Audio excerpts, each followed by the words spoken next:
Hello. Oh my God, you're so warm. I was just in the bathroom. I just have to tell you this really fast. This girl came out and she's like, oh my God, it smells like pee in there. It smells like pee in there. And I was like, do we know each other? So I sniffed because I felt like it was my duty. And I was like, we kind of pee in here. It's unfortunate, but it happens.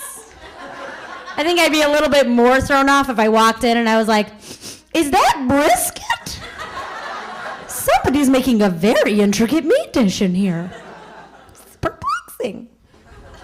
That'd be a little bit more crazy than pee. Let it go. Let's move on.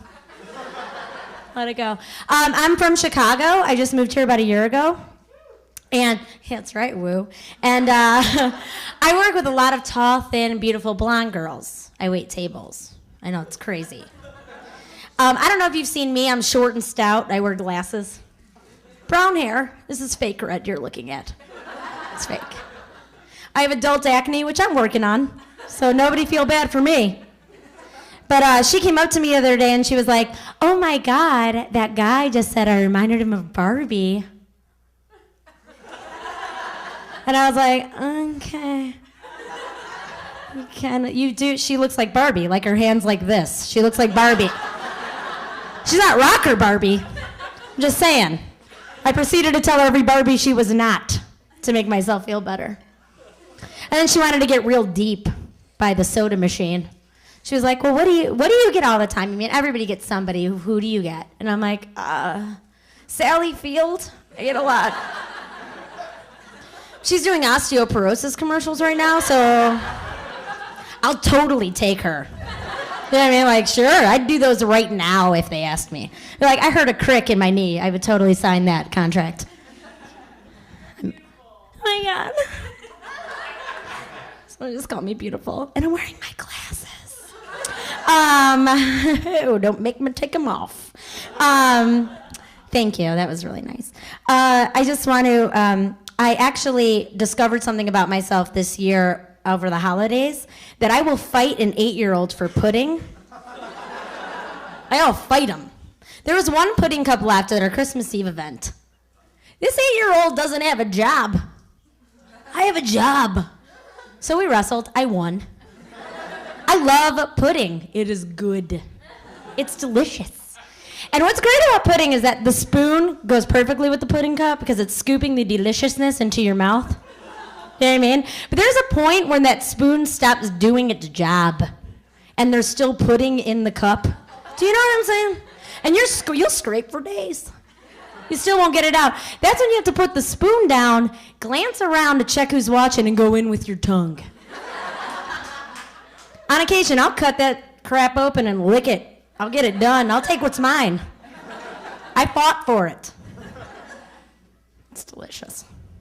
My mother came to visit, and one night she wanted to make it a blockbuster night, which was totally fine with me. And we decided that we were going to rent History of Violence, which is a couple years old, but neither of us have seen it, so we're like, we'll watch it.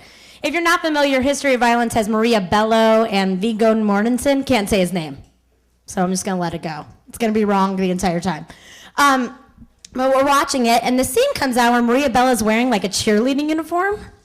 She's an adult woman wearing a cheerleading. She hasn't coached thus far in the movie, so there's no reason for it. So she flashes Viggo Mortensen, and there's nothing covering her lady.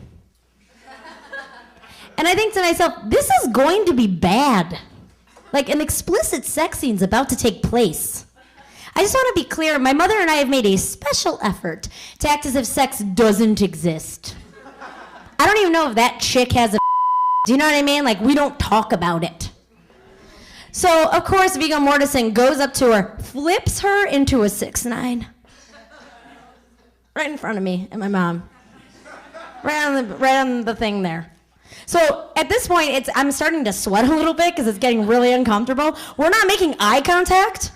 And neither of us are watching the movie at this point. And I'm thinking, should I go to the bathroom, or is it obvious I just want to get the hell out of here? And then she's like, this kettle corn is sweet. Like, we're making anything up to not make it awkward. So finally, the scene changes, and she's looking at me. And you know when someone looks at you and you know they're going to say something? And I'm like, don't say anything. Like, we just got through this. We can just act like this never happened. And all of a sudden she's like, she had a lot of hair down there. I'm like, what are you doing? What are you doing? She's real tiny, my mom. What does she know about hair down there?